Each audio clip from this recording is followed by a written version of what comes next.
Adamson struggled with alcoholism, and in November 2001, he was reported missing by his family. On December 16th, he was found dead at age 43 of an apparent suicide.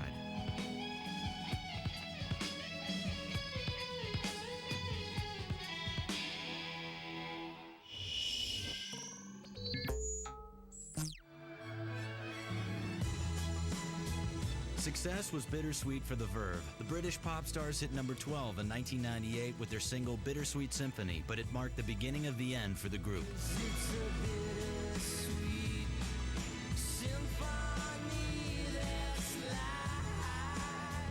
Formed in the late 80s in Northern England, the Verve were longtime favorites of the British music press before their breakthrough hit established the group as one of the hottest acts on both sides of the Atlantic. At Rolling Stone, we put him on the cover of the magazine. We were like the future of rock and roll. But as Bittersweet Symphony was making waves, it came to light that the song included a sample of a symphonic recording of the Rolling Stones song The Last Time, which the Verve used without permission. Am I supposed to be flattered? You know, being ripped off. You know. The Stones publisher sued for and won 100% of the publishing rights. The Verve had no recourse when the publisher went on to sell the song for use in a Nike commercial. I've smashed a few doors over it, I've done the karate kicks, I've screamed till the veins are coming out of here when I first heard about it.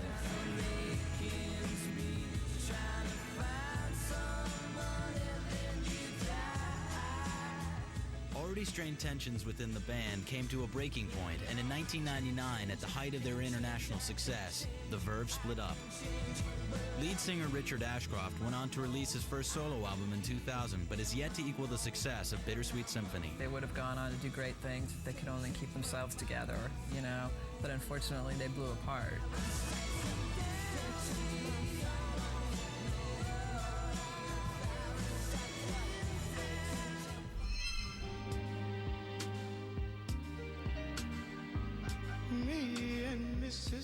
Committing adultery never sounded so sweet as on Billy Paul's 1972 hit, Me and Mrs. Jones. We got a thing going on. Steeped in the Philadelphia jazz scene of the 1950s, Billy Paul got an early start in music.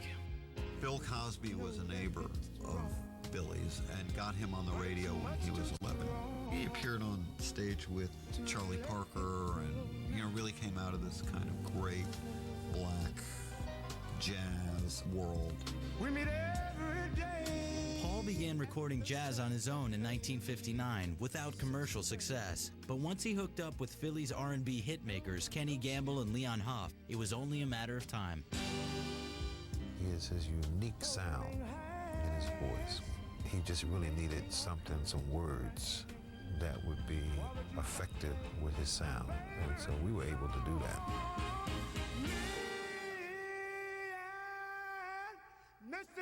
Mrs. Jones. Gamble and Huff's unapologetic ballad about an extramarital affair struck a chord with audiences, topping the charts and earning Paul a Grammy Award for Best R&B Performance of 1972. What's great about his vocal is that it just has a real vulnerable desire to it. Mrs. Jones. Paul followed up with a number of minor R&B hits, and he continues to be an active performer, but Me and Mrs. Jones remains his signature song. Got a thing going on.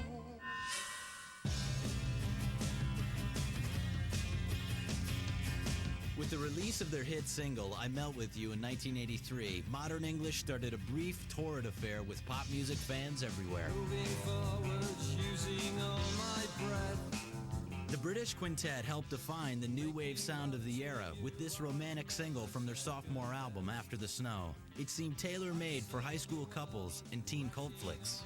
Melt With You was originally on the soundtrack to a movie called Valley Girl, which starred Nicolas Cage looking very wannabe punk. So I've always associated the song with a girl falling in love with a guy from the wrong side of the tracks. See, I sing the song, I'm going to get this memory, and I'm going to relive it for you guys right now. I stop the world and melt with you. Fans swooned to the song, and though it never rose very high on the charts, it inspired loyalty that seemed unique among the other new wave efforts of the 80s. Melt With You is one of these great modern love ballads, and whenever this song would come on, I would just try to scour the dance floor to get any girl to dance with me. I'll stop the world and melt with you. But as the public's infatuation with New Wave came to an end, so had the affair with modern English. The original band split in 1986.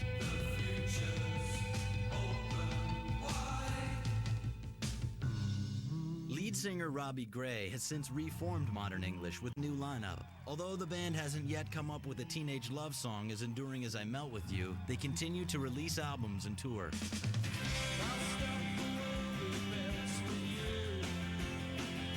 It's just a really beautiful song that was of its time. Thanks very much. See you later. When we return. A soft rock quartet makes a compelling case for lunchtime lovin'. Afternoon delight. And a disco queen survives the Gong Show. It's got to be real. When VH1's 100 Greatest One-Hit Wonders continues. Hello, is it me you're looking for? In the mood for a little romance? Cuddle up with your favorite love songs this Valentine's Day on the VH1 Classic Countdown. 20 greatest love songs. Watch it at 5 and again at 8. Is it me you're looking for? Only on VH1 Classic. Sponsored by eHarmony. Because of eHarmony, we matched, but we also went through a process that allowed us to know each other first. The attraction was there from day one. I've never felt anybody that has accepted me so completely in my entire life. Find that one person that is going to appreciate you and love you passionately for who you really are. Okay, where have you been all my life? How come I didn't meet you earlier? It all starts with your personality profile. Yours free when you visit eHarmony.com today. Finally planning a trip to Cancun? I'm honored.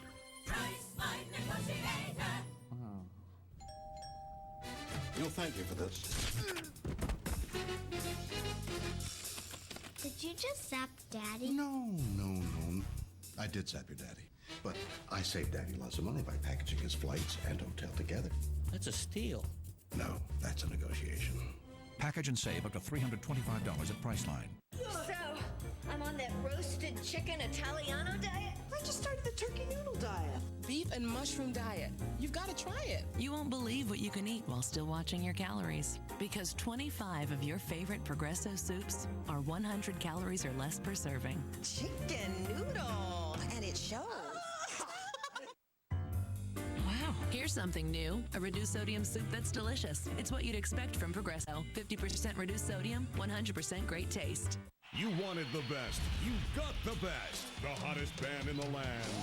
Kiss. Kissology Volume 1, 1974 to 1977. The definitive live Kiss DVD collection. Includes 4 complete concerts. 2 DVDs, 6 hours, over 70 performances of Kiss at their best, live and on stage. Kissology, Volume 1, 1974 to 1977. In stores now.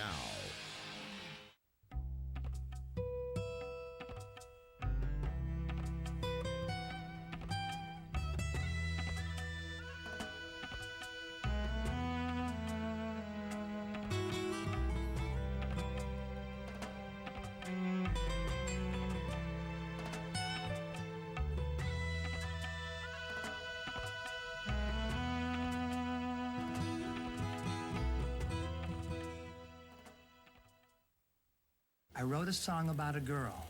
I made her up. It was only a song, but I can't get her out of my mind.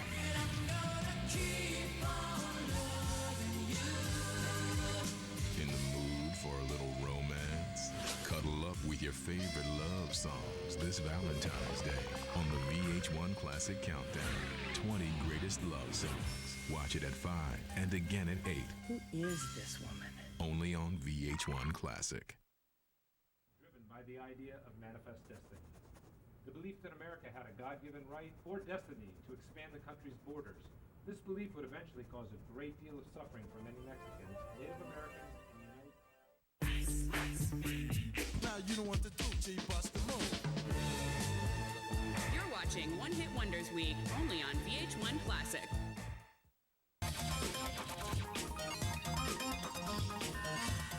The hidden sexual meaning of this next song eluded fans and critics alike for a while, but its catchy power pop hooks didn't need explaining.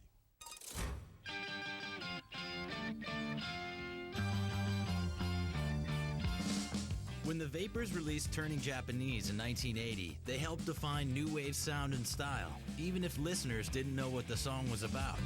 I got your picture of me and you.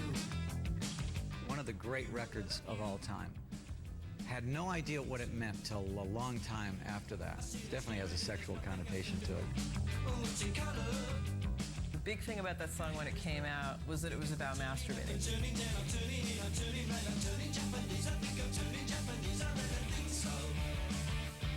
Frontman David Fenton was working in a law firm when he formed the Vapors in 1978. In 1980, Turning Japanese rose to number 36, fueled by speculation about the song's theme. It's a male reference to a facial expression while a man is attempting to give himself pleasure. I just remember driving one night listening to that song, just realizing what it was about, and I almost crashed my car. No sex, no drugs, no wine, no women, no fun, no sin, no you, no wonder it's dark. A year later, the Vapors tried to move away from their new wave persona and made an ambitious second record called Magnets. The album went nowhere, and before long, the Vapors were gone. Turning Japanese, I think I'm turning Japanese, I really think so. After the band split, David Fenton returned to the practice where he specializes in music law. But the infamy of his band's one hit continues to this day. There's a lot of love songs, but, you know, I mean, that's some love that ain't nobody's talking about.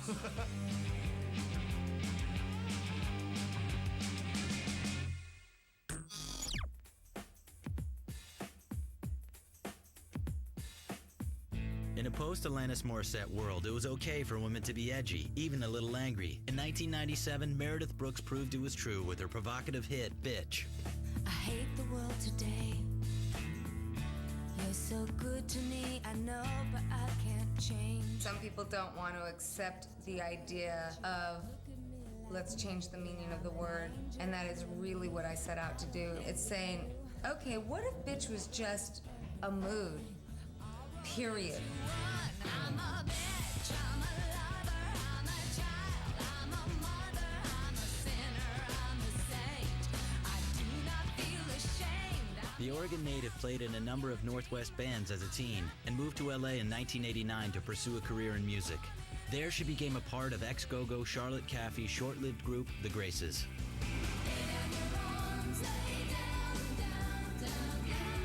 Then came the 90s and the rise of girl-powered pop. Bitch, from Brooks's solo debut, was a monster hit, and the singer embarked on a world tour including the requisite Lilith Fair dates. When that song came out, all the girls in my high school wore like Doc Martens and shirts say I'm a bitch. Obviously, got to where it was because of the very content, you know. I'm a bitch, I'm a this, I'm a that. I'm a bitch, I'm a tease, I'm a goddess on my knees. Unfortunately, Brooks found out that becoming a bitch with a second hit wasn't so easy. Her 1999 album Deconstruction went nowhere on the charts, but the singer isn't giving up. Not that I wouldn't be proud to be known as the girl who's saying bitch if this was the last thing I ever did, believe me.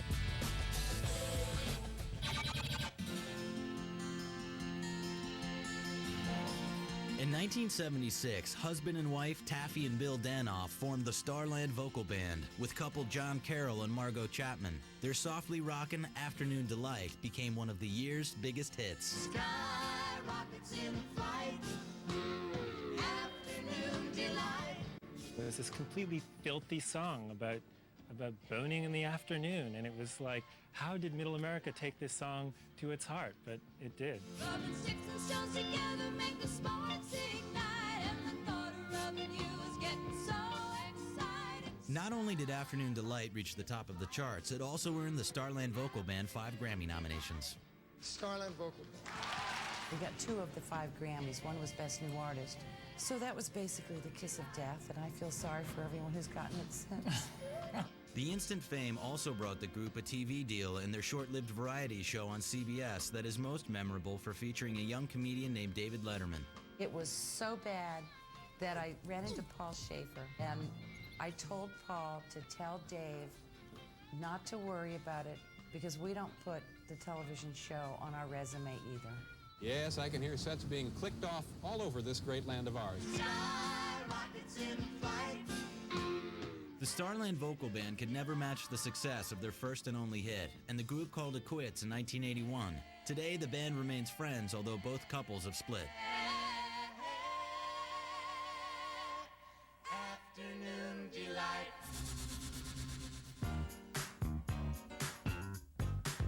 What you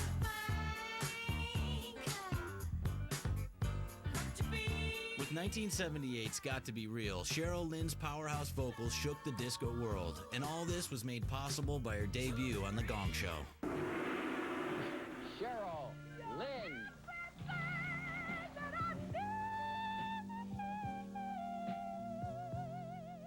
Cheryl, that is very, very beautiful.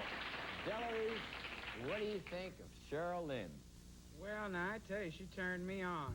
The Gong Show appearance made Cheryl a hot property. The day after The Gong Show aired in September, I had calls from just about every major record company, independent producers, and all kinds of managers who wanted to be involved with Cheryl Lynn.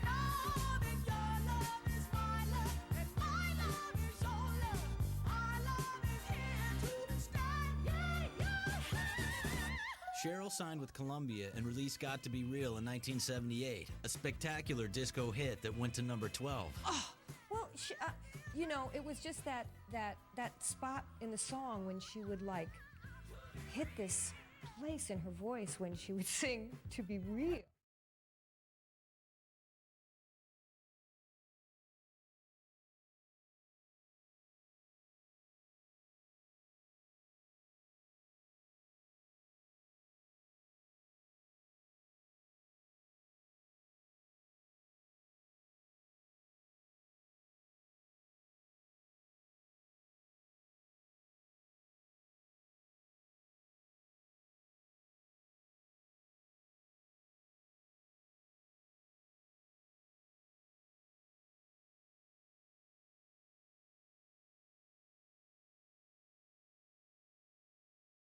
Cheryl Lynn is hardly alone when it comes to being a disco one-hit wonder. Here's a look at the others who hit just once during the height of dance fever.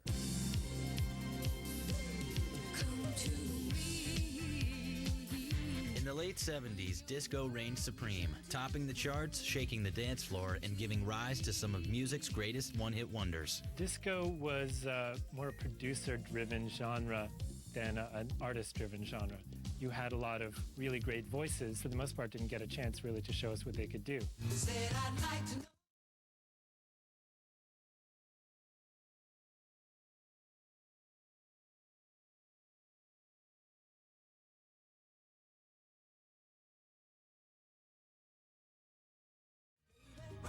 It's one of those songs where, even though the lyrics might be relatively absurd, they're very catchy. And the fact that it was supposedly the first ever disco song, I think it's worthy to, pay homage to it. At the height of disco's popularity, it seemed like anything set to a disco beat could become a hit. Amy Stewart had her only hit with a dance version of a 1966 Eddie Floyd song.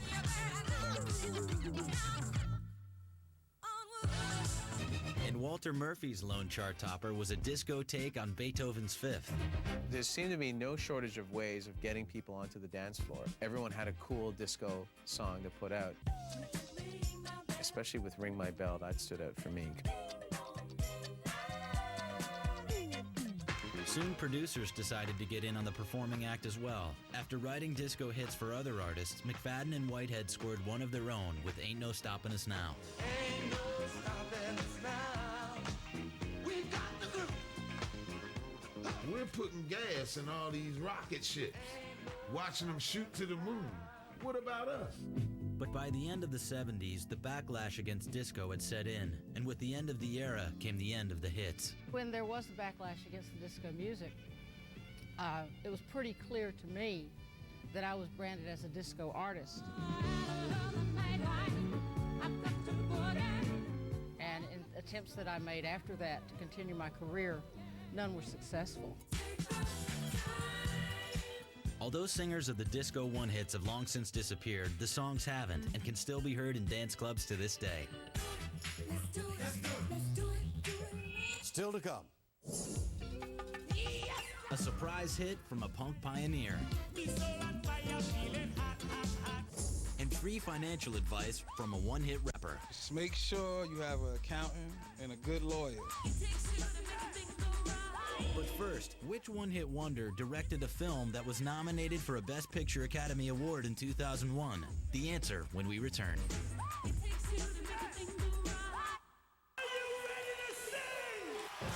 The voice of the epic anthem. His shows are rock operas. The man, the myth, the meat. Meatloaf in concert. The Bat Out of Hell 3 Seize the Night Tour. And check out his latest album, Bat Out of Hell 3, The Monster is Loose, in stores now. Go to VH1Classic.com for the latest info, tour dates, artist bios, and more. Meatloaf in concert, presented by VH1 Classic. 1-800-CONTACTS is the world's largest contact lens store. With 20 million contacts in stock and 100,000 shipped every day. You'll get delivery right away. Call 1-800-CONTACTS. We deliver, you save.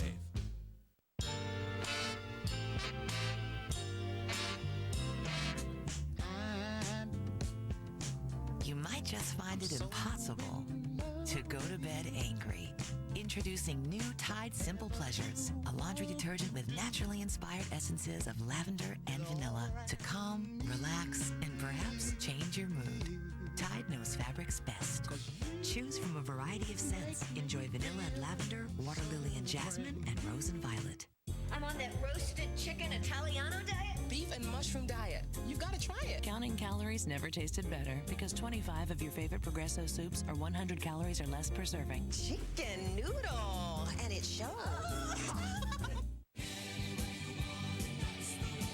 Your favorite VH1 Classic songs are now available on your phone. Log on to VH1Mobile.com to download your favorite Journey ringtones.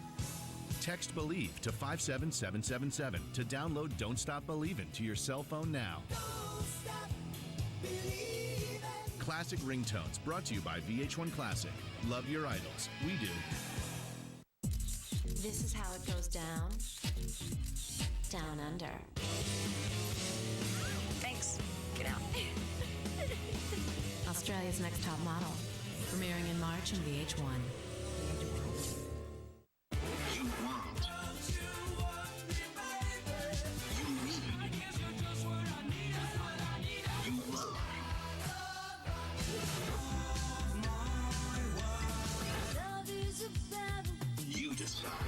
VH1 Classic All Request Hour, every weekday at 4. Send your requests to VH1 Classic Requests at VH1.com. All your favorite music videos. Hello, the request line. Only on VH1 Classic.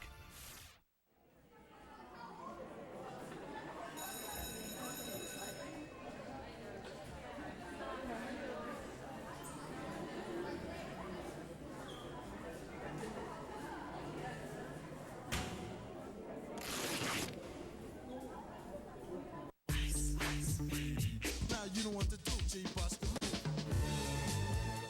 You're watching One Hit Wonders Week, only on VH1 Classic. So which one-hit wonder directed a movie that was nominated for a 2001 Best Picture Oscar? Baz Luhrmann. In 1998, the Moulin Rouge director scored a hit with Everybody's Free to Wear Sunscreen. But trust me, on the sunscreen. For more one-hit trivia, log on to VH1.com. You'd think being one of the originators of both punk and glam would be enough to get you on the charts, but the next artist had to go and change his identity in order to score the only hit of his career.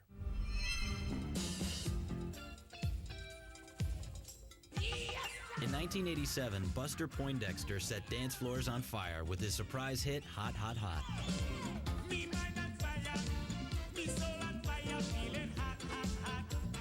But Buster was actually the alter ego of proto-punk icon David Johansen, and the force behind one of rock's most influential bands, the New York Dolls. And I'm looking for a kiss. Oh, Lord. It was the lounge singer persona that gave the music innovator his first hit after 15 years in music. See people rocking, hear people chanting, feeling hot, hot, hot. I try to remember him back when he was in a dress on stage, looking like Mick Jagger's illegitimate son. I always try to put those two things together, and they don't quite gel. With his band, the Banshees in Blue, Poindexter's popularity grew, and the Pompadoured Swingers' lively cover of an obscure 1984 soca hit became an all-time limbo classic. Buster Poindexter came to Los Angeles and played 3 nights here at the Roxy, and at the end of the night, he sang Hot, Hot, Hot, and band and audience made a human train, and we all went through the club. It was a blast.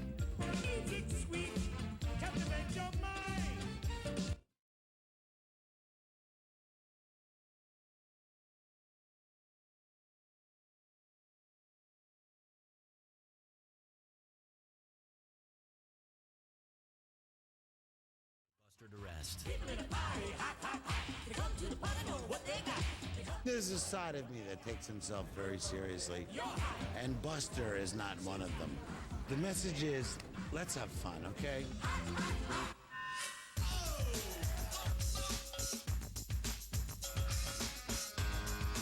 It's hard to say what got more play in 1991, EMF's song Unbelievable or the debate over what their mysterious acronym of the name meant. I like how everyone, there's this big debate over what EMF stood for. What does all this mean? What are all these letters?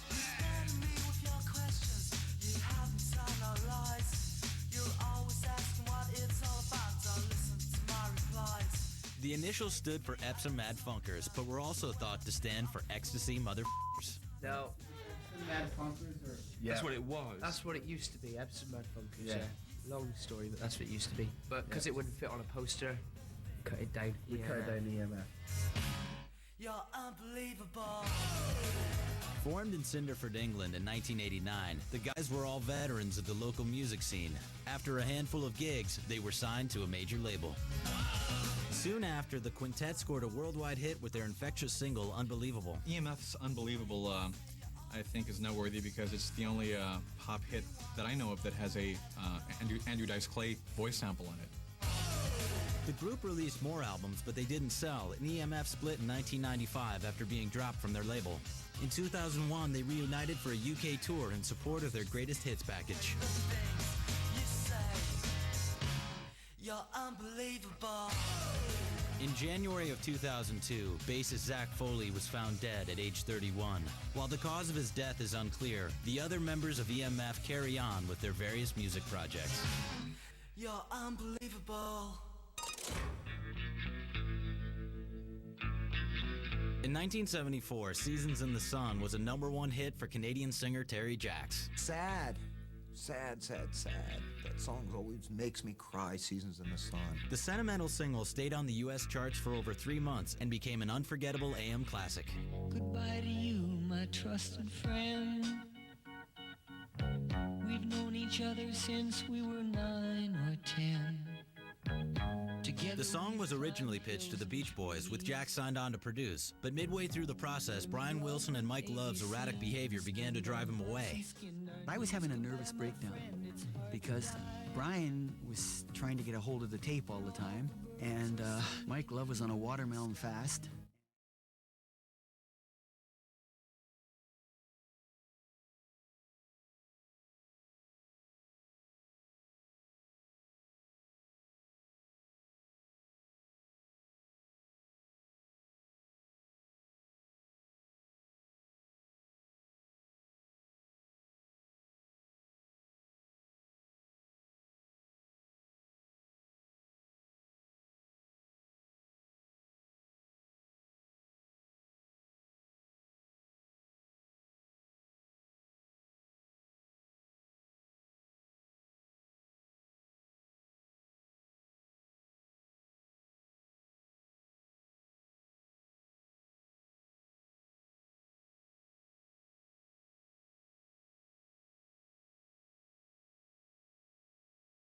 Terry Jacks, but everybody in the world remembers Seasons in the Sun.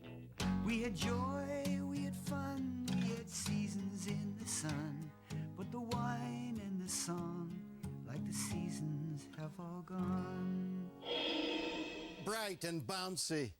This group of kids had everyone singing in fake Jamaican accents to a nonsense rhyme that turned out to be a thinly veiled drug reference. This generation rules the nation. narration. In 1982, 5 kids from Birmingham, England called upon the world to pass the Dutchie. Pass the Dutchie on the left-hand side. Pass the Dutchie on the left-hand side. The thing that musical youth stand out, they were young, they were kids, then they played all their own instruments, and you know, and it was reggae, but it was pop kind of reggae. The spirit of Jah, you know he leads you on. Musical Youth was reggae's answer to the Jackson 5, featuring 2 sets of brothers and singer Dennis Seaton. Foreshadowing the success of boy bands to follow, the group sold over 4 million copies of Pass the Dutchie, which was based on a Mighty Diamond song, Pass the Coochie. Oh, you're not supposed to mention coochie. Because coochie, an overt drug reference in Jamaican slang, wouldn't fly in the radio, it was changed to Dutchie, which meant cooking pot. We sing, how does it feel when you got no food? On Past the Coochie, they sing, how does it feel when you got no herb? So we couldn't sing about that, and we knew we couldn't sing about that.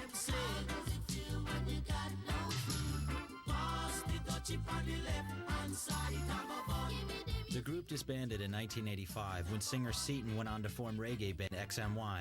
Bassist Patrick Waite turned to a life of crime and died awaiting trial on drug charges in 1993. When Patrick died, there was murmurings of the band reuniting. It would have been nice, really, just to get together and have a bash, you know, because life's too short.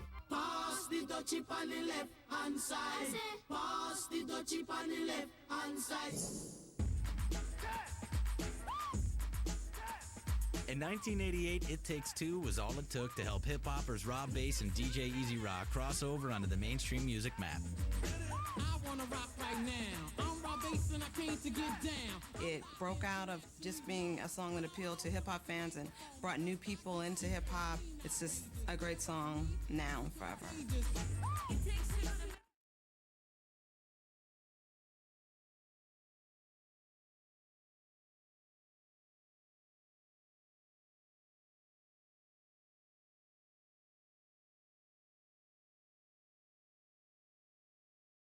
Get people out there and do their thing. I'm on a mission, you better just listen. The pair combined dance beats and rap to forge a sample-heavy style called hip house, but they paid a heavy price. It Takes Two contained an unlicensed sample of James Brown backup singer Lynn Collins. The duo settled with the Brown Camp in 1988. After a failed follow-up a year later, Rob Bass and DJ Easy Rock split up. I stand alone, don't need anyone. These days, their retro 80s sound is alive and well. And because of bad luck and bad management early in their careers, the veteran hip-hoppers have gained a priceless amount of knowledge to share with anyone thinking about getting in the biz. Hopefully in the future we can have our own label and try to guide some of these artists the right way, the way that we should have been. Just make sure you have an accountant and a good lawyer. And even if you got a good lawyer, hire another lawyer to watch that lawyer.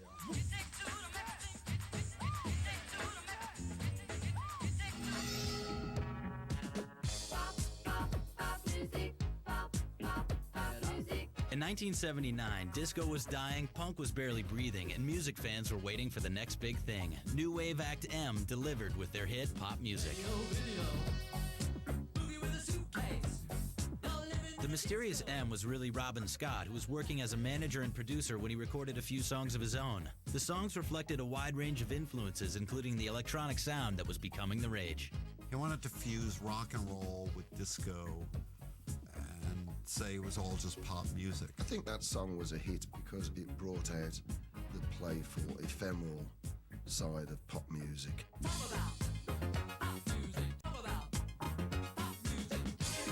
Following Pop Music, M recorded 2 more albums without a chart hit. But in 1997, pop music reached a new audience when U2 opened each show of their Pop Mart tour with a remix of the song.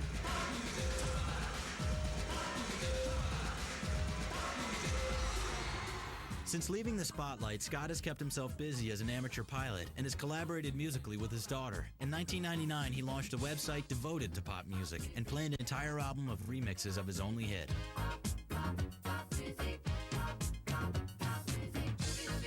I say, you know, better to have been there than not have been there at all. I mean, if people choose to regard me as a one-hit wonder, then that's down to them. I don't have a problem with that. When we return, baby talk makes it big. And one of rock's tough chicks shows her soft side. When VH1's 100 Greatest One-Hit Wonders continues.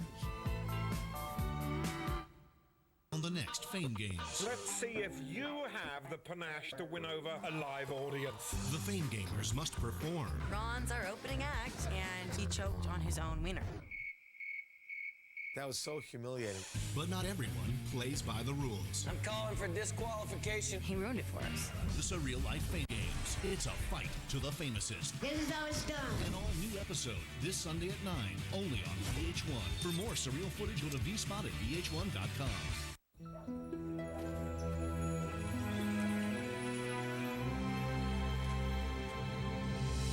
Looking for something. Where's the gold? I got tired of people taking it. So I got a Visa check card. And if this gets stolen, I'm not liable for any fraudulent charges. And I get all that money back. Give me it. No. Give me the card. No. Oh, look, a unicorn. The Visa check card. Safer, better money. Life takes Visa.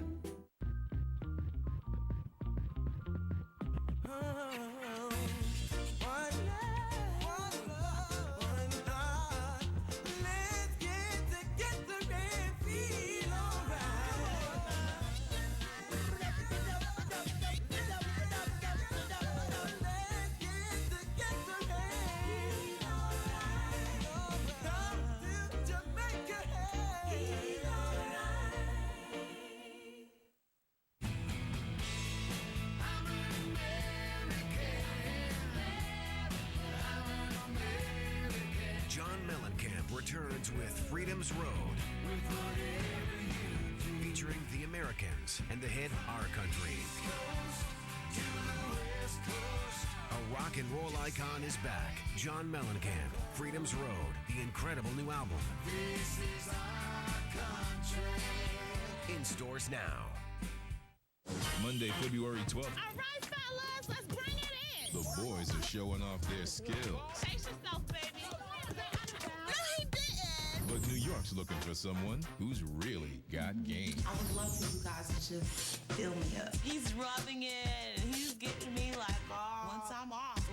Ooh, I'm off. I Love New York. An all-new episode, Monday, February 12th at 9, only on VH1. For more crazy scenes, go to vspot at vh1.com. Hit it.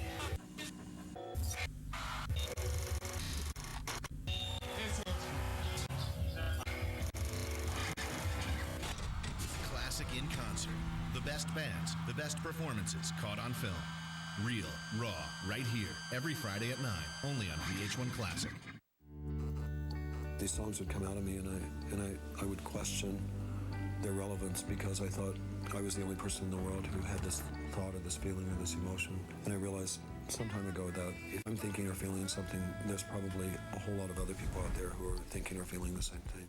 Sometimes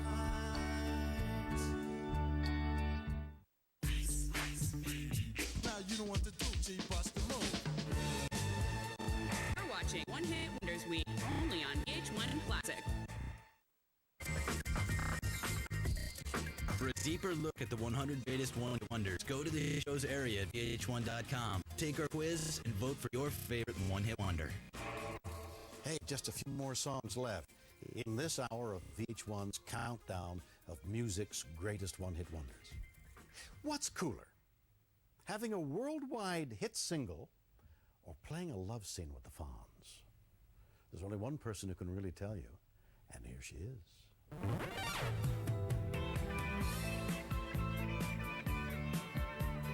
She was Joan Jett's idol, Leather Tuscadero, a babe from Detroit with a hard sexual sound.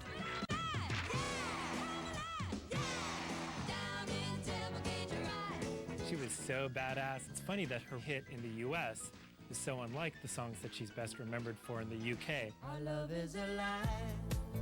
Suzi Quatro was a glam rock icon in Europe, but in America she only had one hit. 1979's decided soft rock duet, Stumbling In. Quatro had an all-music history. In the late 60s, she and her girl band, the Pleasure Seekers, entertained the troops in Vietnam. Quatro hooked up with producer Mickey Most and rocked the UK with her solo career. I did have a lot more records outside of the U.S. initially. Because Mickey was handling me at the time, didn't immediately get records out in America. But with Susie's fifth album came the release of Stumblin' In, a duet with Chris Norman that went to number 4 in the U.S.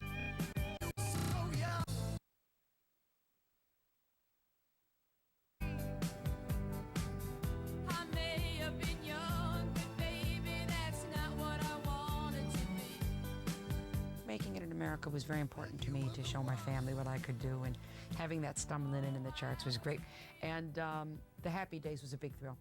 In 1977, Quatro portrayed the fictional rock star Leather Tuscadero on Happy Days. I know you're gonna be terrifioso on the road. Although Quatro's U.S. career peaked in the 70s, she has continued working abroad, recording, acting, even hosting a radio show in the UK, where she's still recognized as a female rock hero. Women didn't really have a place in rock and roll until I kicked the door down, and it had to be kicked down.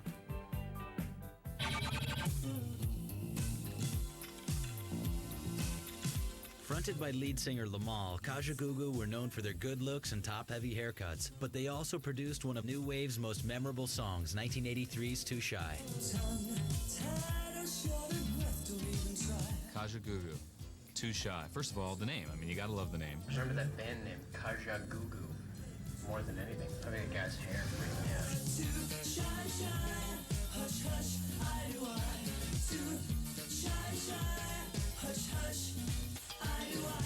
They were everywhere. Everybody liked their hair, didn't they?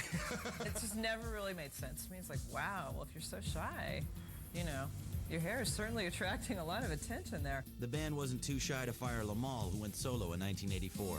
Hey, girl, move a little closer. Lamal's solo career yielded one hit, the theme song to the movie Never Ending Story. The remaining members of Kajagoogoo changed their name to the more grown-up Kaja before breaking up in 1985.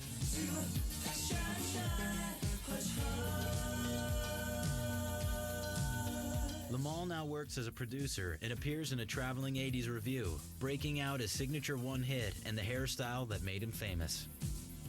There was our first song, #1 all over the world. It was just a mind-blowing time. And I really was swept completely off my feet.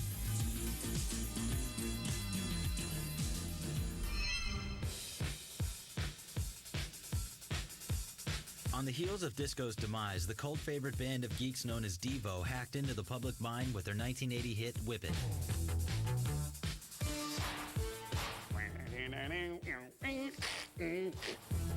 Devo was just that electrical funk type of group, that alternative to disco, but still really poppy and really danceable. Very timely. Give the master slip. Step on the grid. Break your mama's back. Devo was the most unique band to ever come out of the 80s. If you look at the Whip It video now and that song Whip It, it's still 10 years ahead of its time now. Now whip it into shape. Shape it up. The way we looked, the formal structure of the music, the sounds being used, had nothing to do with anything else that was going on at that time. To whip it. Whip it good. After their initial success, Devo's eccentric style kept their core fans coming back, but not everyone got it. I remember reviews after shows, and they said, Devo, give us rock and roll or go home. Whip it good. Devo split in the early 90s, allowing members to pursue other interests. Singer Mark Mothersbaugh started a film and TV scoring company called Mutato Musica. His credits include movies like Rushmore and the Royal Tenenbaums and the children's cartoon Rugrats. When I started the band Devo in the early 70s, we were influenced by pop culture. So now it's like I get to work on films, I get to work on TV, and it kind of makes sense. It doesn't seem odd at all. When we return. An Ohio rock band gets a disco makeover.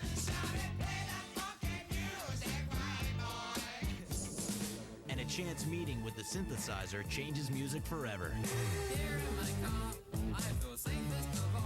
When VH1's 100 Greatest One-Hit Wonders continues. Now you know what to do, G, bust the move. In a big country, with 1-500, feel the noise. I'll stop the world and melt with you. People in the party, hot, hot, hot. A week of hits from the artists that only had one. The record sales, which makes this one a hit. VH1 Classic presents One Hit Wonders Week. All this week, VH1 Classic's One Hit Wonders Week. Love your idols. We do.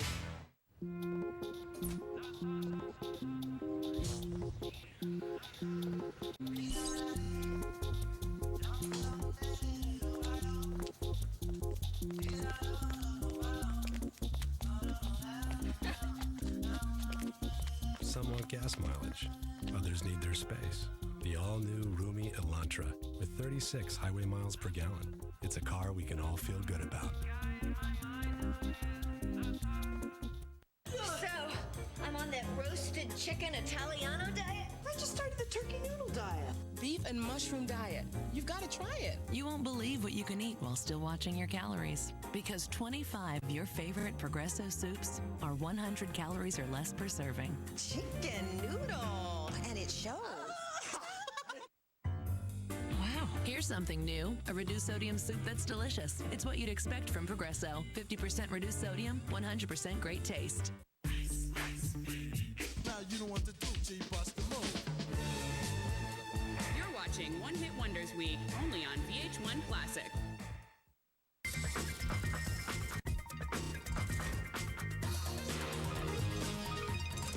This next song offered a unique glimpse into English pub culture and made everyone who heard it want to pogo up and down and shout. Plus, it made it okay to say pissing on TV. Now that's progress. Pissing the night away. I get knocked down.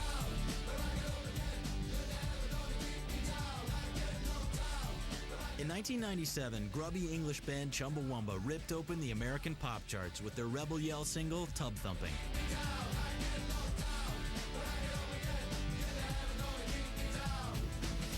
We started 15 years ago, all living together in a squat in Leeds, and we had a band and we were very angry, and we wrote lots of angry songs and made lots of really loud music.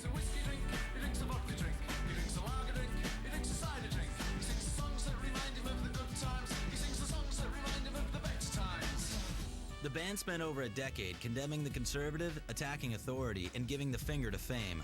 But with Tub Thumping's infectious beats, fame found them. Chumbawamba's one hit to date is not just an ode to barflies, it's a message to the common man. It's like a rallying cry for disenfranchised people, really. People that don't have access to the media or to politics, there's always that thing where you can have a few drinks and get up and tell your friends what you think. Stand on a chair, let off steam.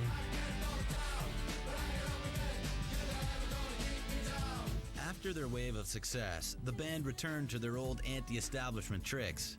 In 2002, they sold the rights to their song Pass It Along to General Motors and used the money to raise awareness about environmental abuses of the auto industry. Selling records is not as important as actually being truthful, and we're not going to change the principles of a lifetime just to get a record in a shop. It's not worth it to us. We don't care. We'll be singing when we're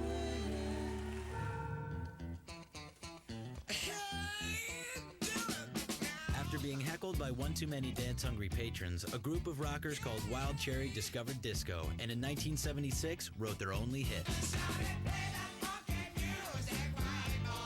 We would play our usual sets, which was like rock dance stuff, but there was some black people in the audience, and they would come up and start kidding us and saying, "You white boys going to play any funky music?"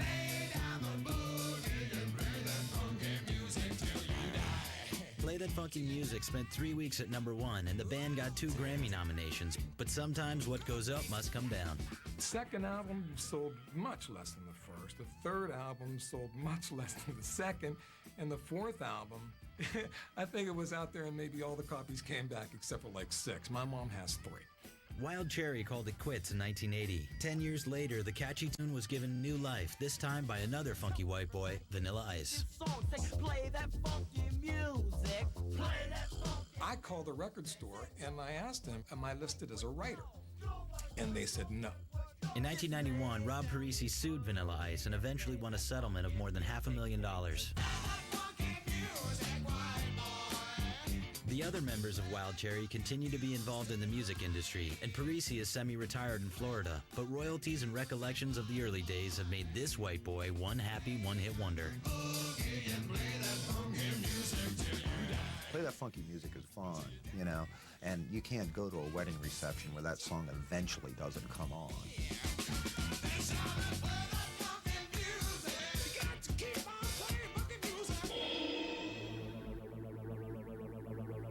I went to a studio to make a punk album, and somebody had left behind a synthesizer from the session before. And for me, it was, you know, one of those major moments. That major moment drove Gary Newman straight to techno-pop superstardom in 1980 with the release of his smash synth single, Cars. Here in my car, I feel safest of all. I can lock on my doors. It's the only way to live in cars. Originally performing with his band Two Boy Army, Gary hit it big in England with his first Machine Music single, Our Friends Electric. But it wasn't until Gary struck out on his own and released The Pleasure Principle with the electro-pop classic Cars that he achieved international success. He was all synthesizers all the time, and the song Cars was pretty much about becoming a human synthesizer. And it was cold and distant and unfeeling, and yet it was indescribably sexy and intense and rocking. It was phenomenal. Here in my car, na na na na na na na na na na na. And cars. So pretty. Despite Gary's pioneering sound work and icon status in England, he was unable to repeat the success of Cars, and eventually his career slowed down altogether. Becoming famous was so much easier than staying famous. So he took to the skies, becoming a top stunt pilot.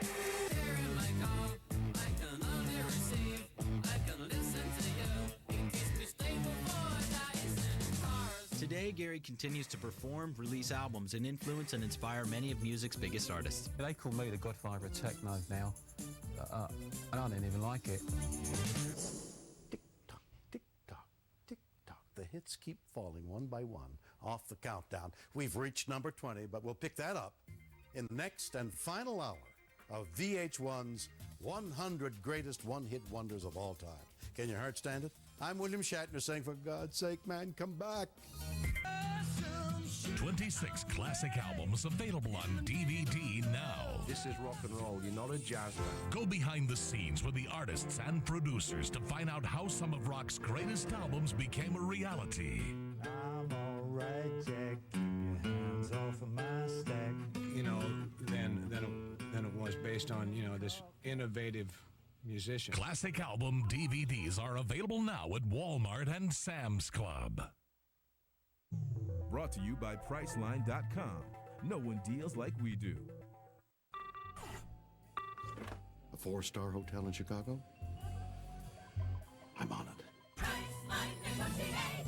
Got a guy, needs a deal on a room. It's $200 a night. Sometimes doing the wrong thing can feel so right. Close your eyes. We both know you got empty rooms up there. Well, I guess I could do $99 a night. You're so naughty. Save up to half off on hotels at Priceline.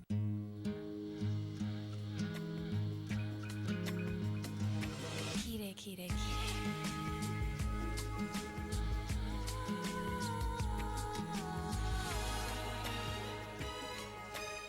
Chemistry. It's the force that makes relationships exciting and passionate. The chemistry was absolutely phenomenal. With eHarmony, we got compatibility and we have chemistry. Experience chemistry based on true compatibility. eHarmony.com. I told you to come alone. I did. And who were they? Oh, that's my network. In case I should have to call someone. Really? You get service out here? That's amazing, because I'm always doing business out here, and I gotta tell you, it's a crapshoot. You guys work down by the docks? Your wireless network makes all the difference. So switch to America's most reliable. Buy one Moto radio razor for just $49.99 and get a second one free. Verizon Wireless. It's the network.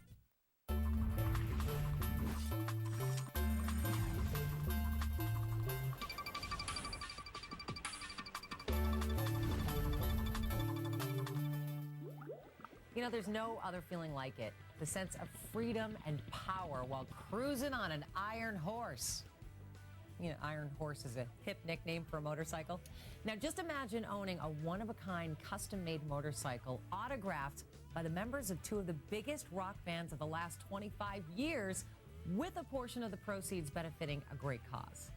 Well, now's your chance, because VH1 Classic has teamed up with Arlen Ness Motorcycles and the members of Def Leppard and Journey to create the ultimate riding experience for the motorcycle enthusiast. And it all benefits Cure Autism Now, an incredible organization which continues to raise awareness and make strides in autism research. Go online right now to vh1auctions.com and bid on the ultimate rock and roll machine. Your chance to live a dream while benefiting a great cause, Cure Autism Now. In fact, motorcycle designer Corey Ness said, and I quote, "This bike not only rocks, it rolls. Someone's going to own a piece of history." Journey guitarist Neil Schon adds, "The motorcycle is one badass, wicked mean bike with all the frills and the best parts that money can buy. A lucky fan will own this bad boy in just a few weeks, and best of all, the money is going to Cure Autism Now." Def Leppard singer Joe Elliott said, quote, "I concur with Neil that this is not just a bike, but an absolute work of art. And some lucky person is going to own this bike, and I will forever be jealous of the fact that it won't be me. But I will take some comfort in the knowledge that the money we raise will be going to such a worthy cause." The bidding has started, but you have until February 11th, because that's when this once-in-a-lifetime auction promptly ends and the winning bid is announced.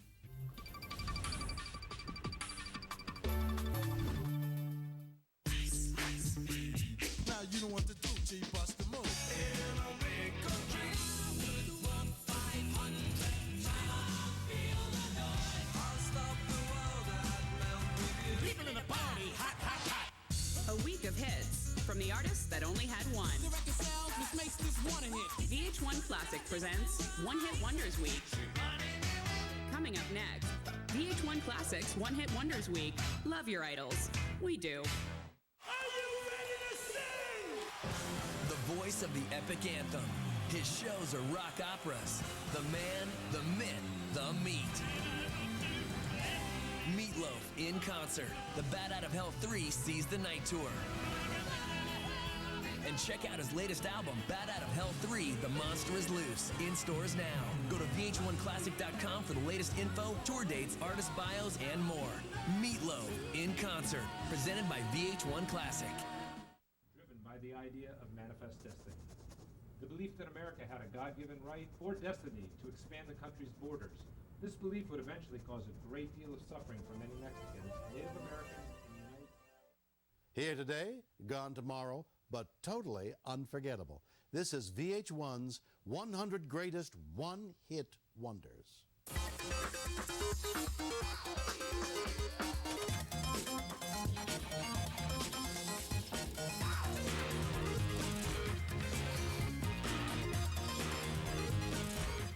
This is the fifth and final hour, exploring the strange and invigorating landscape we call VH1's 100 Greatest One-Hit Wonders.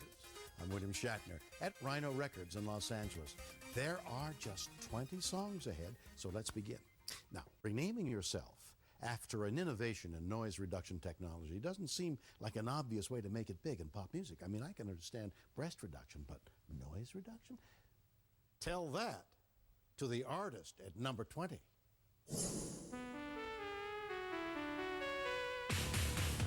In 1983, Thomas Dolby struck a blow for computer geeks everywhere with the pioneering sounds of his hit single, She Blinded Me with Science.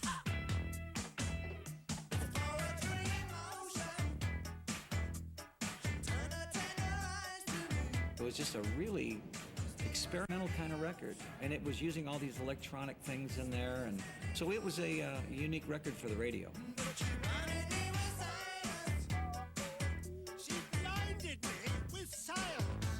In the early 80s, Dolby worked as a session musician and wrote songs for Lena Lovitch and Houdini. But he also made his own techie music, and in 1983 released the quirky tribute to Robot Romance with a video that demanded MTV airplay. The video really helped make that song. The whole thing about the scientist with the thick glasses being in love with his totally hot assistant. It was just a really funny premise for a video. Good heavens, Miss Sakamoto, you're beautiful! Dolby didn't last long as a pop icon, but his musical productivity never stopped. I don't believe it! He continued making his own albums while producing acts like George Clinton and Joni Mitchell. Then in the 90s, Dolby broke new technological ground again, turning his energies towards interactive music. I believe he's developed some amazing new computer software. He's blinding us with science now.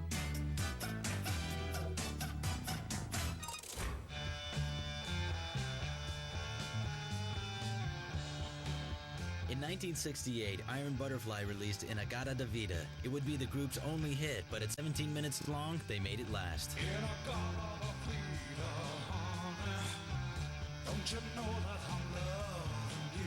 That was in the time when I guess people would take drugs and can listen to a half-hour song. It gets you. The song's mysterious title was the result of the intoxicated lead singer's inability to pronounce In the Garden of Eden.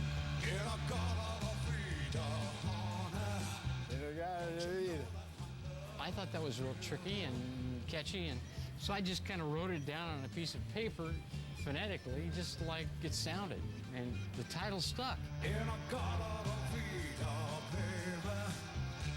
you know that I'll always be true? The original Iron Butterfly broke up in 1971, reuniting throughout the years in various incarnations. Since its release, the group's signature song has appeared in countless movies and TV shows, securing its status as the epitome of psychedelic excess. Inagata da Vida, I mean, they say it's a classic, and by golly, let it be a classic.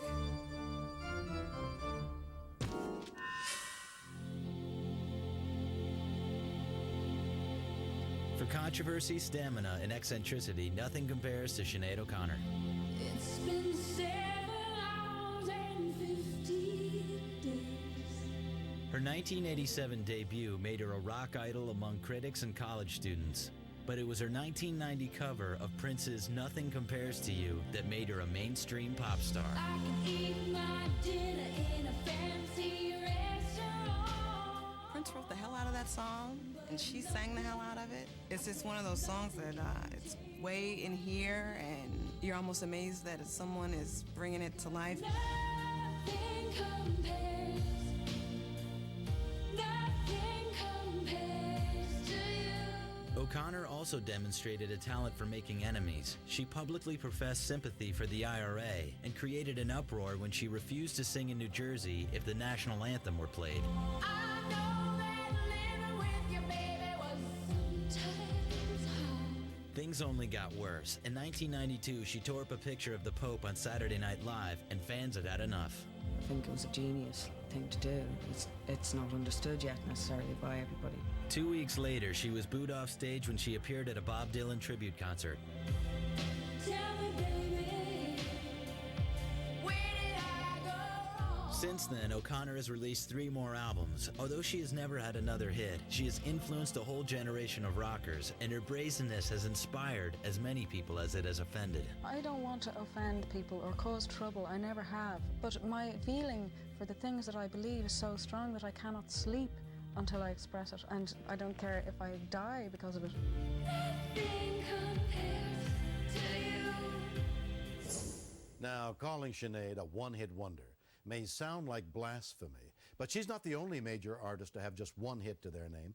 As a matter of fact, you may be shocked to see who else falls into that category. Some of the biggest artists in rock and roll history qualify as one-hit wonders, so it seems clear that hits alone are not the sole measure of musical greatness. It's rare that if you're doing stuff that's progressive, that it's going to be digestible enough for those, play Freebird, dudes. Iconoclastic rocker Lou Reed probably never played Freebird, but his only pop hit was his 1972 single, Walk on the Wild Side. And Reed's fellow proto-punk Iggy Pop finally hit the charts in 1991 with Candy.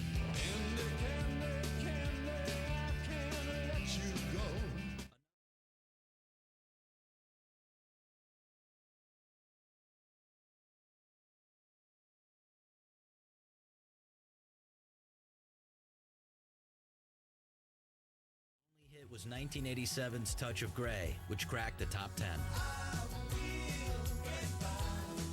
Randy Newman is one of the most prolific and acclaimed musicians of his generation. He's an Academy Award-winning songwriter, and he has the respect of millions of fans. But his only hit? Short People went to number 2 in 1978.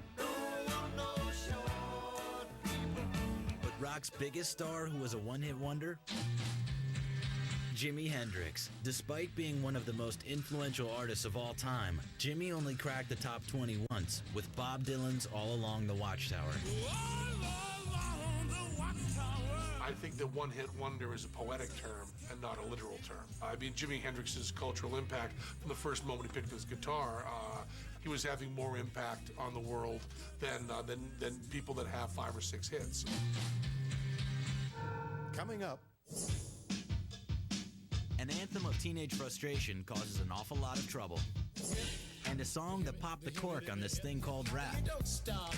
When VH1's 100 Greatest One-Hit Wonders continues.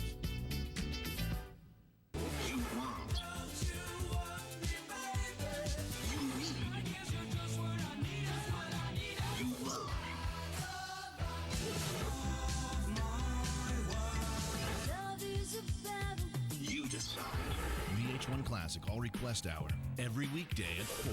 Send your requests to VH1 Classic Requests at VH1.com.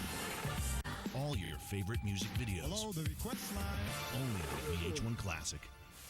So, I'm on that roasted chicken Italiano diet? I just started the turkey noodle diet. Beef and mushroom diet. You've got to try it. You won't believe what you can eat while still watching your calories. Because 25 of your favorite Progresso soups are 100 calories or less per serving. Chicken noodle. And it shows. Wow. Here's something new. A reduced sodium soup that's delicious. It's what you'd expect from Progresso. 50% reduced sodium, 100% great taste.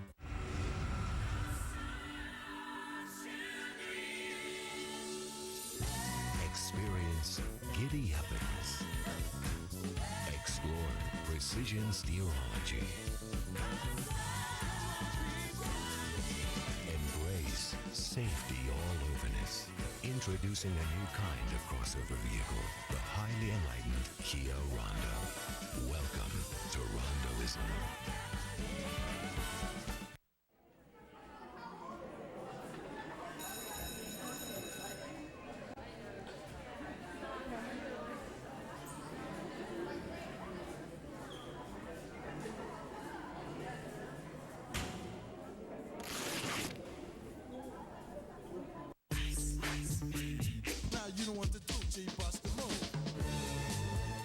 You're watching One Hit Wonders Week, only on VH1 Classic.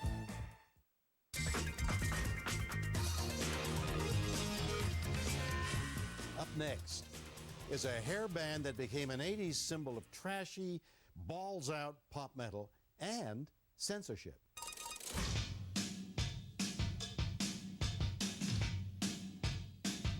They wore garish makeup. They were hated by parents. But in 1984, Twisted Sister had a smash hit with We're Not Gonna Take It.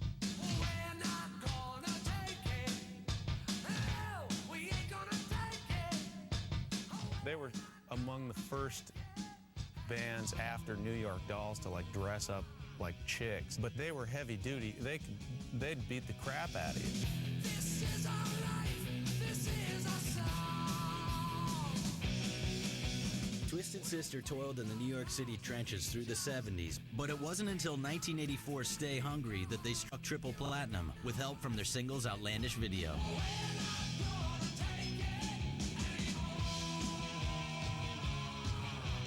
When MTV was born, they needed visual bands. and our video was on 24/7. The video helped Twisted Sister land their first hit, but it also made the group a target of the PMRC. What does SMF stand for when it's spelled out? It stands for the Sick Mother Friends of Twisted Sister. When they invited me to Washington, they really thought they had grabbed the poster child for heavy metal. They didn't know that I spoke English fluently. I kind of screwed them up.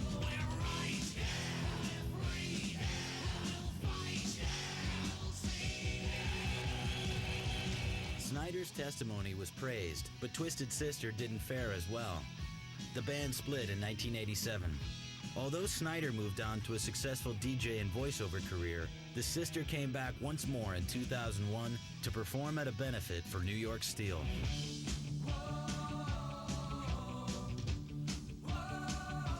Twisted Sister were rock and roll giants. That song just strikes a chord with everybody.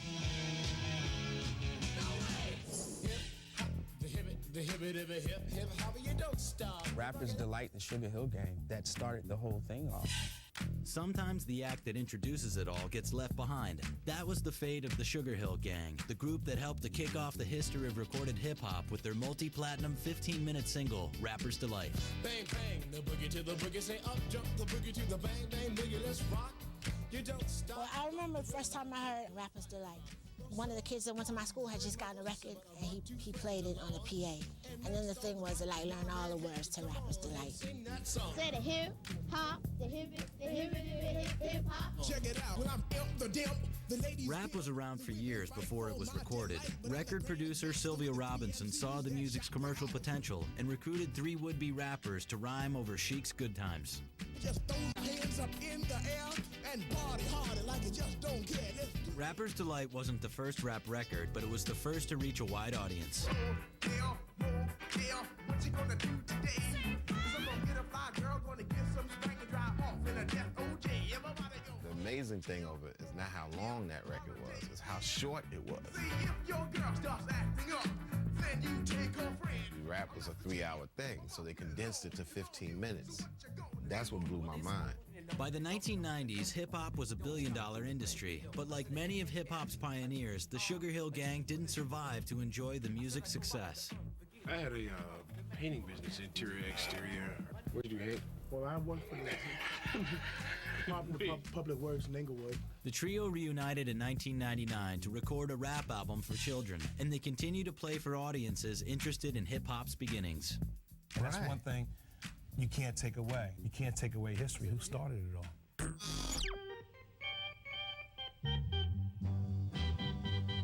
He legally changed his name to a punctuation mark. He never removes his sunglasses. He's guided by his belief in the paranormal, and he's the force behind one of garage rock's greatest songs, Question Mark and the Mysterians' 96 Tears. Too many teardrops for one heart to be crying. Question Mark was really Rudy Martinez, who formed the group in Flint, Michigan in the early 60s. In 1966, they recorded 96 Tears for $50 in a makeshift studio. You'll start crying.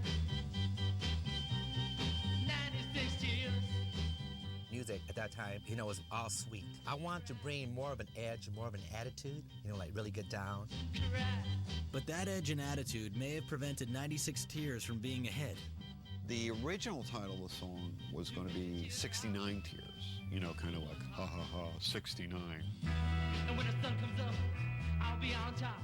Fearing radio stations would not play a song with such a risque title, Question Mark changed 69 Tears to 96 Tears, and in October 66, it hit number 1. You're gonna cry, 96 tears. They never matched the success of 96 Tears, and after another album and 2 more singles, the band called it quits in 1969. Come on, let me hear you cry now. 96 tears. I wanna hear you cry.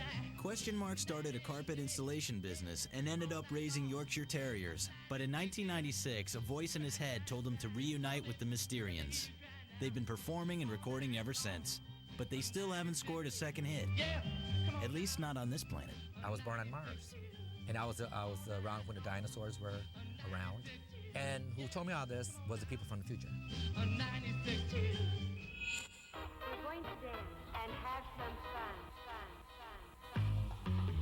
At the dawn of the 90s, America got to sample the high-energy fusion sound of New York City club music when D-Light released their groundbreaking dance single and innovative music video, Groove is in the Heart. Your groove, I do deeply dig. No walls, only the bridge. My supper dish, my crocketesh wish. Sing it, baby. My name is Django DJ Towa Towa. My name is Super DJ Dimitri. Hello, I'm Lady Miss Kia. Formed in 1986, D-Light was a multiracial trio of nightclub scene makers.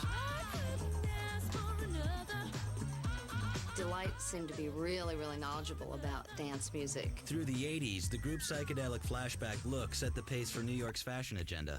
Kier walked in and she had that whole vibe. It was all sort of cool, ghetto, white chick hanging in the clubs.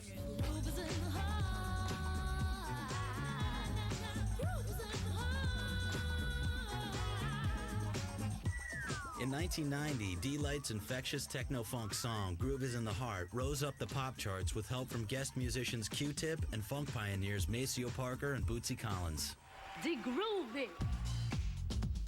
With their two follow-up albums, D-Light attempted a more serious political tone, but their music received little attention outside of dance clubs. The band split in 1996. Today, all three members have moved on to solo DJ careers, staying true to the dance music they helped push to the forefront of pop. This band definitely were the people who sort of ushered in the era of the club DJ as a musician. This was the beginning of that whole movement that now is commonplace. Still to come. A brash, trashy tale from the backside. I like big butts and I cannot lie. But first, which artist had their only hit before entering kindergarten? The answer when we return. Baby got back. Are you ready to sing? The voice of the epic anthem. His shows are rock operas. The man, the myth, the meat. Meatloaf in concert. The Bat Out of Hell 3 sees the night tour. And check out his latest album, Bat Out of Hell 3, The Monster is Loose, in stores now. Go to VH1Classic.com for the latest info, tour dates, artist bios, and more. Meatloaf in concert, presented by VH1 Classic. This Valentine's Day, dating gets a bad rap. Julia, you know I never make a fool of ya. Check, please. Tyler Perry's Daddy's Little Girls. You got some sexy lips. Rated PG-13. Theaters February 14th.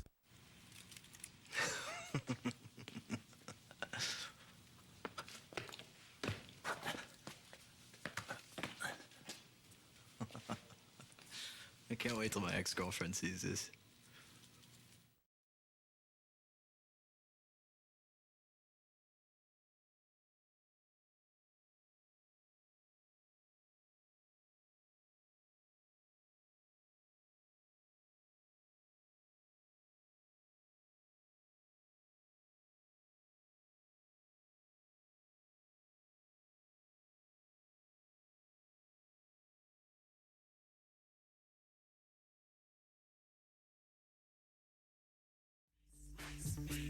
Now you don't want to do G bust the move. You're watching One Hit Wonders Week, only on VH1 Classic.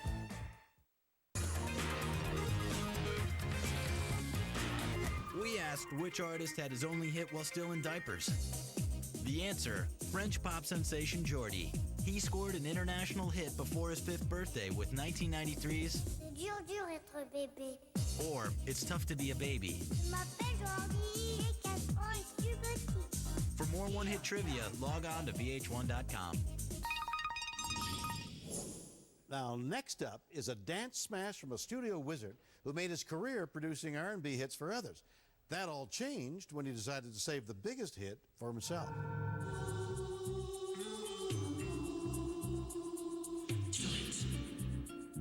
Van McCoy was already a successful producer and arranger when his instrumental The Hustle sparked a nationwide phenomenon. The Hustle the Dance preceded The Hustle the Song. McCoy heard about a new dance that was bringing people together and becoming popular in the clubs. In the discotheques, people seem to gravitate to one another. I mean, the hustle, I think, was born of that. People began to dance together.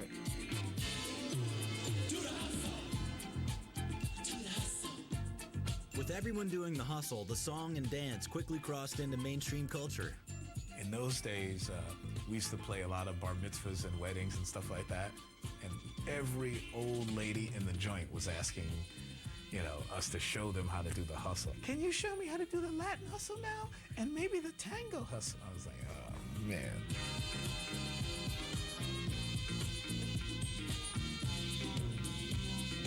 McCoy wrote The Hustle in just 1 hour, but despite the record's seeming triviality, it did play an important role in the music business. Because it made us realize that the world was starting to appreciate what record producers did, not only artistically and not only from the industry, but from the public. And it was real cool. Cool enough to sell more than 10 million copies in 2 years. Following its success, Van McCoy continued to write, produce, and arrange, but he tragically died of heart failure in 1979. Oh my God, Becky, look at her butt. I like big butts and I cannot lie. You other brothers can't deny. One of the first rappers out of Seattle, Sir Mix-a-Lot spent years offering political hip-hop, but he never approached the pop charts until he released his tribute to the female backside, 1992's Baby Got Back. I like them round and big. I thought it would offend what was considered the beautiful women. Baby got back. It didn't.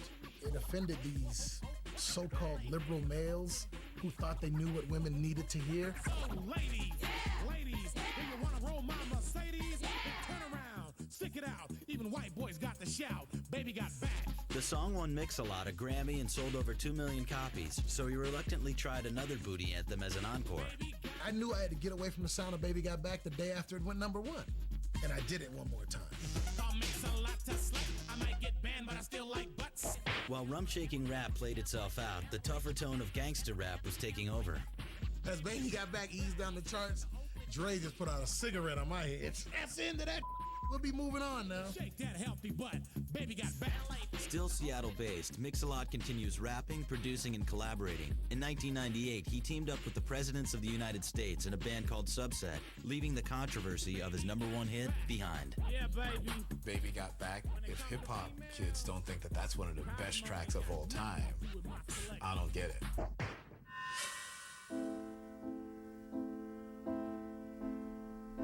So many nights I'd sit by my window. She did it only once, but when Debbie Boone hit #1 in 1977, she wouldn't let go. You Light Up My Life stayed at the top for 10 long weeks. So many dreams. I think people were really ready. I think they were ready for something just positive and nice. Debbie's clean-cut father, Pat Boone, crooned through the 50s, and in the late 60s, Debbie and her sisters joined him singing Christian songs. But when she turned 21, Debbie went out on her own.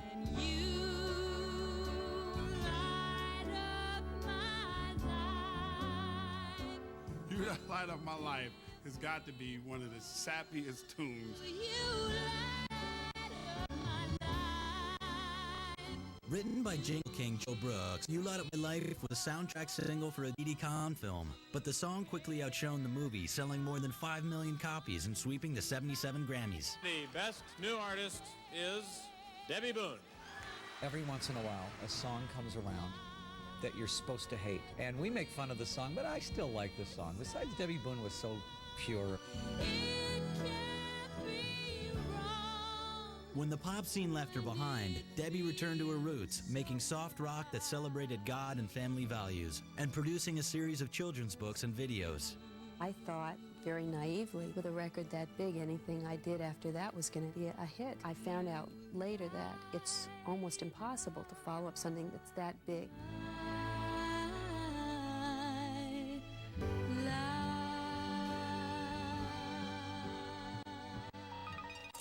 We've been through 90 of the 100 greatest one-hit wonders, and we start the top 10. My personal favorites. After all, it's the only song on the list that mentions me, in German, no less.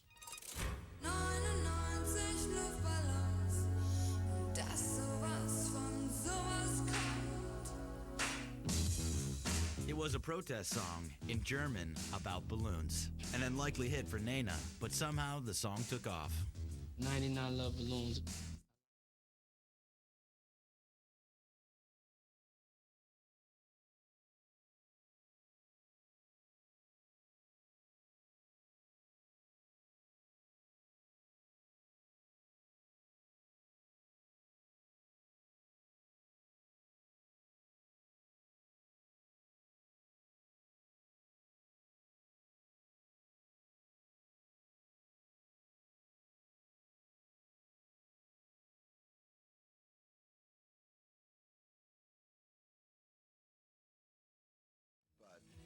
they're talking. I know they're talking about balloons. I never got past more of it than that. It was one of those weird things where it's so big and so happening in their own country that they find a way to export it to the rest of the world.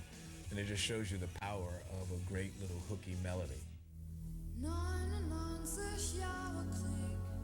Nana's follow-ups didn't sell in the U.S., and the band called it quits in 1987. Still a major personality in Germany, Gabriella Kerner went on to work as a TV show host and record a series of children's albums. I think maybe when your first record is about the end of the world, it's kind of hard to get away with having a second record.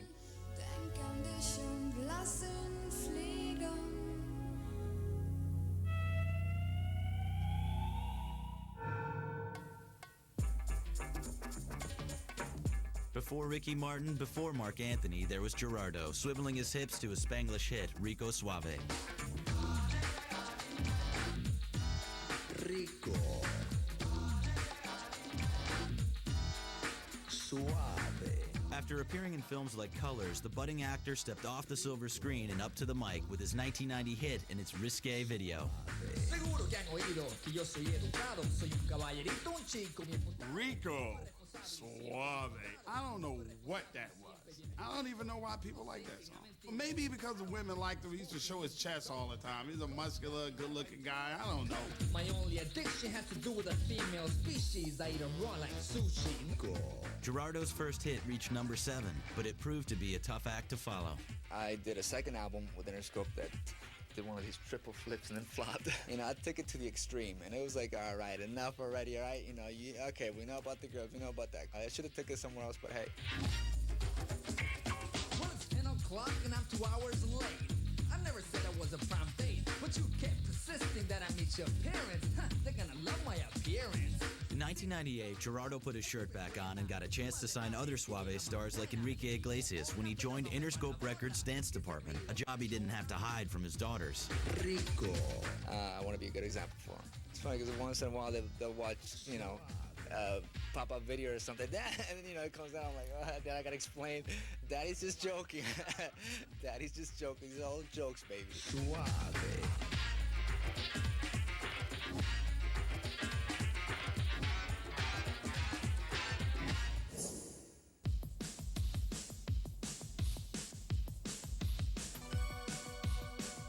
In 1985, Norwegian pop trio a-ha went straight to the top in the U.S. with their debut single, Take On Me.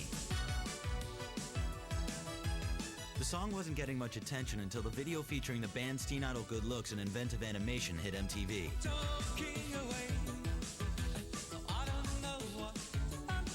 I think the video totally drove the success of the song, and it looked at the time very modern and very breakthrough. It's just so cutting edge. It seemed to be storyboards, and then you could jump into and then come back out of them.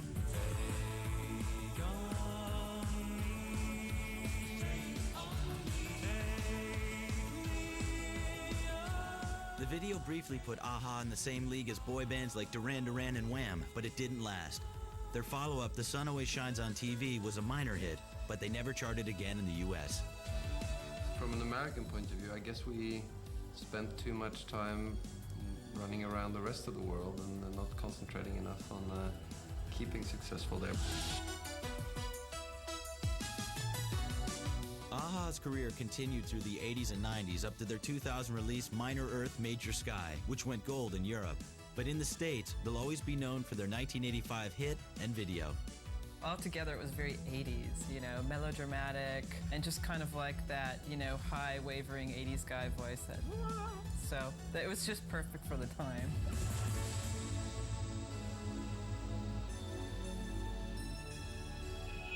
There are only 7 one-hit wonders remaining.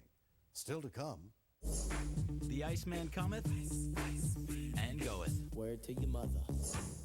And a cheerleader chant tops the charts. Next on VH1's 100 Greatest One-Hit Wonders.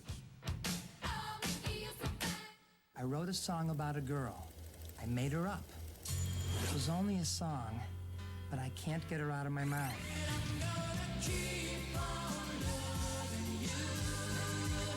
In the mood for a little romance? Cuddle up with your favorite love songs this Valentine's Day on the VH1 Classic Countdown. 20 Greatest Love Songs. Watch it at 5 and again at 8. Who is this woman? Only on VH1 Classic. You've always wanted to know who's on Match.com, and we want you to know it's okay to look. We guarantee if you don't find someone special within 6 months, we'll give you 6 months free. It's only at the all-new Match.com. What happens here stays here? I think not. I'm Vic Wonder, the Vegas Visionary. I'm a licensed psychic. I can see everything that happens, even in Vegas. So come to me with what you are seeking, and I will seek at the end. Oh, and it's free.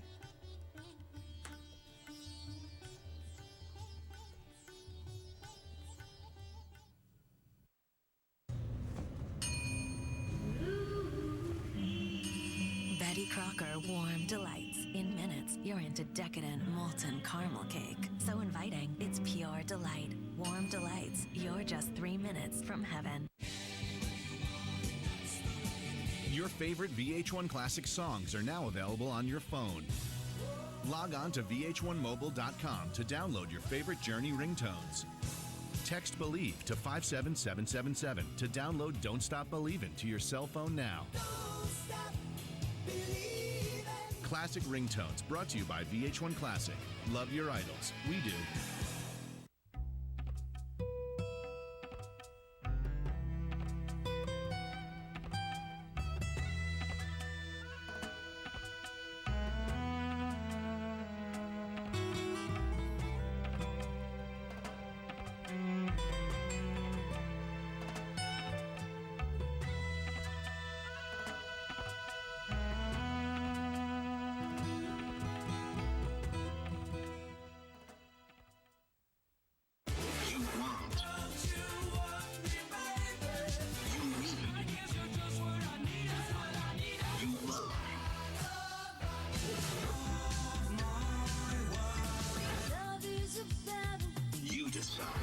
VH1 Classic All Request Hour, every weekday at 4.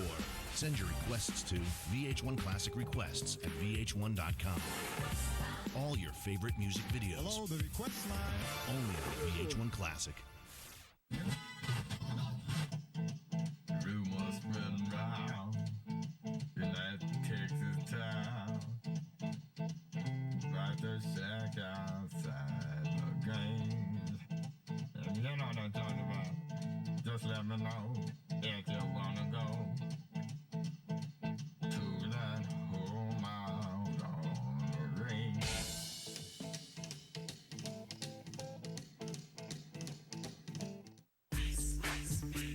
Now you don't want to do G bust the move. You're watching One Hit Wonders Week, only on VH1 Classic.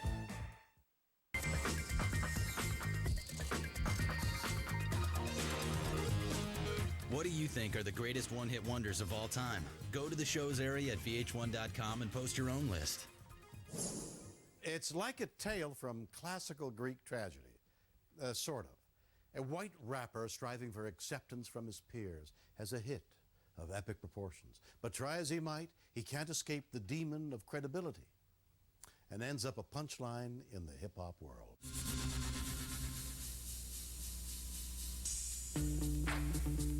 When Vanilla Ice's first single, Play That Funky Music, was released in early 1990, it was met with little fanfare. But when a DJ in Georgia decided to flip the record and play Ice Ice Baby, the response was overwhelming. Yo, VIP.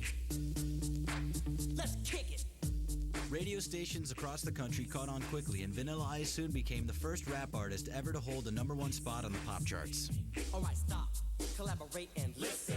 Ice Ice Baby, I love that song. It was such a sing-along melody, and Vanilla Ice was so hot. At the time, he was pretty cool, I must say. To the extreme, I rock a mic like a vandal, light up a stage and wax a chump like a candle. Ice Ice Baby spent 21 weeks on the charts, but his success was tarnished by the fact that he had lifted a riff from Queen and David Bowie's Under Pressure, without giving them credit. We sampled him from him, but it's not the same bass line. He goes ding, ding, ding, diggy, ding, ding. Ding, ding, ding, diggy, ding, ding. That's the way theirs goes. Ours goes ding, ding, ding, diggy, ding, ding. Ding, ding, ding, ding, diggy, ding, ding. That little bitty change. it's not the same. As a white rapper, Ice had little credibility to begin with. I've seen the inner city. I'm from the inner city. I see it all. But when it was revealed that he had lied about his gangster past, the jury was in. Ice was a fraud. If there was a problem, yo, I'll solve it. Check out the hook while DJ revolves it. Finally, the backlash got to him, and Ice left the business amid rumors of a violent conflict with notorious record executive Suge Knight. Yo, man, let's get out of here. Word to your mother. In 1999, Ice returned to MTV to retire his video and his old image once and for all. No vanilla. Just hold it there. Vanilla. Okay. He now lives in Miami with his wife and daughter and continues to record music in a slightly different vein.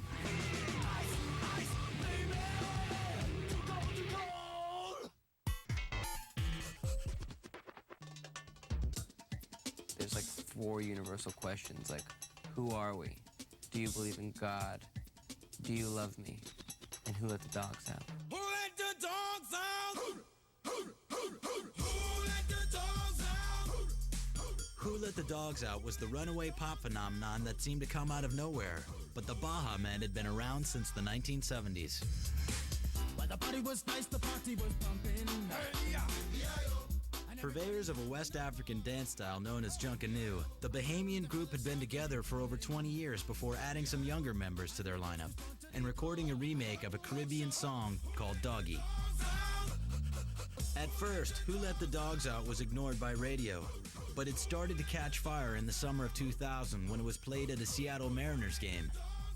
I hate to admit it, but I think I was the one to let him out.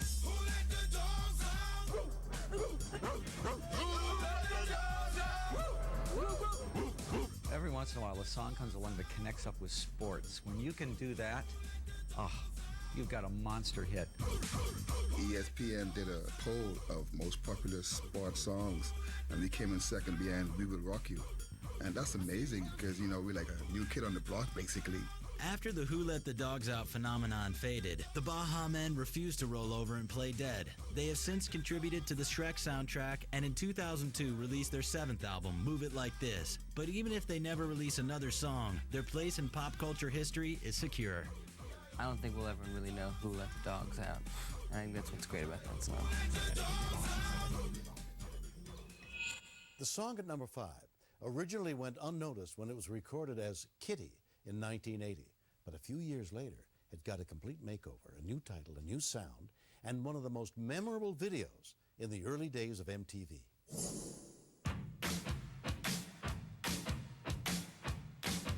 In 1982, Toni Basil used a young visual medium to conquer the charts with her infectious cheerleading chant, Mickey.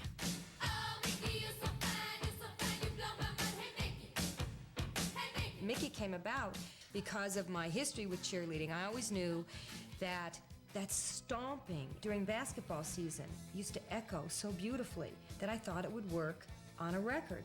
And I also thought that cheerleading would work for the visual. Before she delved into recording, Basil's career as a dancer, actress, and choreographer took her from David Bowie's Diamond Dogs tour to Easy Rider to Hullabaloo. In 1980, Toni turned her attention to choreographing her own work after a British record company asked her to produce a music video album, one of the first of its kind.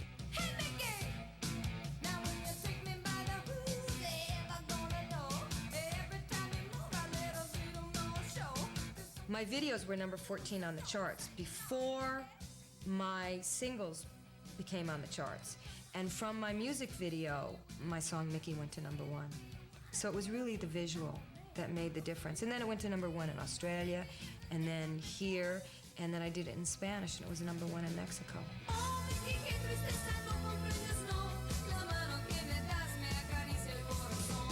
Today, Toni is active in the world of the arts, choreographing tours, films, and even commercials, but she still has fond memories of her brief period of pop stardom. I'd put on that cheerleader sweater in a minute and do the number and get those cheerleaders out.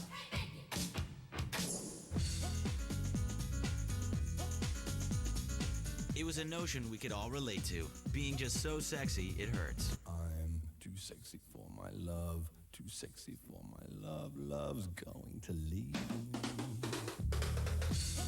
Well, at least we could all laugh about it when a couple of buff brothers and their pal took the sarcastic boast to the top of the charts in 1992.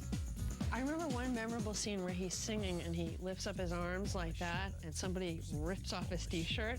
He just kept singing like he didn't notice, and then it was like, Pecs Ahoy! I'm too sexy for your party, too sexy for your party. The way I'm disco dancing. Right Said Fred was formed by Sussex natives Richard and Fred Fairbrass with guitarist Rob Manzoli in 1990. The Fairbrass brothers, who managed a gym, came up with the idea for I'm Too Sexy from all the male posing and attitude they saw on a daily basis. The song has nothing to do with sex, it's to do with attitude and an inner belief that you actually probably are too sexy. I'm too sexy for my car, too sexy for my car, too sexy by far. It may have been a big campy joke, but their success wasn't. The song soon took on a life of its own and was used in fashion shows, commercials, and everyday conversation. Everybody used it. It was one of those great catchphrases. I'm too sexy for my